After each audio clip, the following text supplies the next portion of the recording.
Hi dear students, we will see the practical number 9, that is determination of thermal conductivity of metallic rod. Practical significance is conduction is dominant phenomenon of heat transfer in various applications. Value of thermal conductivity of different materials helps us to separate conductors from insulators. After doing this experiment, students can determine experimentally thermal conductivity of any solid metallic rod. Relevant program outcomes POs, that is PO2, discipline knowledge, apply mechanical engineering knowledge to solve the broad based mechanical engineering related problems. PO3, experiments and practices, plan to perform experiments and practices to use the results to solve broad based mechanical engineering related problems.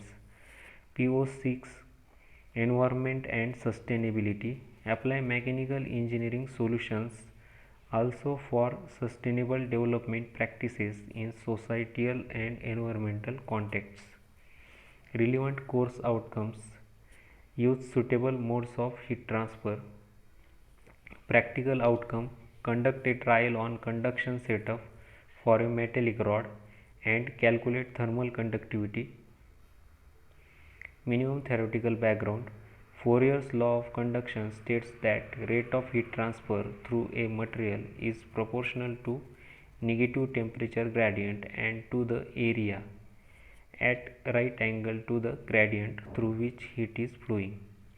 Mathematically, Q is directly proportional to minus dt by dx, where dt is change in temperature, dx is change in length. Q is directly proportional to A, that is area. Steady state is condition when properties at a location do not change with respect to time. Now we will see the practical setup. Here we have the setup as follows. The steam enters from upside and exits from downside. This steam hits a metallic rod. In metallic rod there are thermocouples situated at T1, T2, T3 and T4. The distance between T1 and T2 is x. T3 is outlet temperature of water and T4 is inlet temperature of water. The thermal conductivity of metal rod, and inside this we are having a specimen, and the specimen is made up of aluminum rod, and on this surface of the aluminum rod we are having the 4 thermocouples, that is 1, 2, 3, 4 on the surface of aluminum rod, and T5 is water inlet and T6 is water outlet. What you have to do is, first this is where the heater is situated. Inside this we are having the coil, and on this surface we are having 4 thermocouples, and here is what the inlet temperature of water and outlet temperature of water. When you start supplying the heat this end, what happens is the metal rod gets heated up and transfer the heat from this end to this end. And after a steady state, at least we are going to fix a known amount of heat for this metal rod, so that after the steady state means temperature will not vary with respect to time. That is the first condition, means the temperature should be steady state condition, and always the heat transfer takes place along the axial direction. While taking the reading, what you have to do is we have to note down T1, T2, T3, T4, T5 and T6. And after knowing down all the 4 temperatures, we should check for steady state condition. Means for every 5 minutes or 10 minutes, we should take the readings of all the things and check for steady state. If the steady state condition is there, we just stop this. Afterwards, our aim is to find out K, and we should fix the water flow rate to say around 0.5 or 1 liters per minute, so that there is a mass flow rate of water. And you can easily find out K by using your formula of heat conduction. It is K is equal to Q by A into dt by dx. A will be the area of surface area of the rod, and dt by dx you should get it from the graph. That is, we are having 4 temperatures and we are having 4 thermocouples. The length of this aluminum rod is, I think, 160 millimeter. So on this we are having 4 thermocouples. At a distance of each 40 mm we have 1 thermocouple. So you have plotted graph of temperature versus distance, and you get dt by dx. That dt by dx is put it in the equation, that is, or that K is equal to minus Q by A into dt by dx. Area will be known, Q will be known. Q is nothing but what? MCP delta T.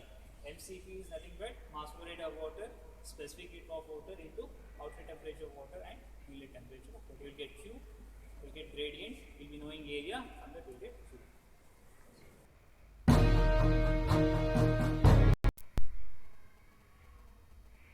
Now observations and calculations are as follows. MW is equal to cooling water flow rate. Its unit is kg per second. R is equal to radius of given metallic rod is equal to its unit is meter. Distance between two thermocouples is equal to dash dash meter. Serial number 1, voltage and current, that is I. Voltage is 200 and current is 1 ampere. The temperatures recorded were T1, T2, T3, T4, T5, T6, T7 and T8. We have here 6 readings. Calculations are Q is equal to minus Ka dt by dx. We know that K is equal to thermal conductivity of any substance. A is equal to area, dt that is change in temperature, dx that is change in length. Q is equal to V into I is equal to 200 watts, as our voltage is 200 volts and I is 1 ampere, so we get 200 watts. Area is equal to pi r square, dt by dx is equal to temperature gradient. By doing these calculations we will get the K, that is thermal conductivity of a metallic rod. Its unit is watt per meter Kelvin. Results: thermal conductivity of metallic rod is K is equal to whatever we will get, and its unit is watts per meter Kelvin. Interpretation of result: we came to know about how to calculate thermal conductivity of metallic rod. Conclusions: we came to know about Fourier's law. Thank you.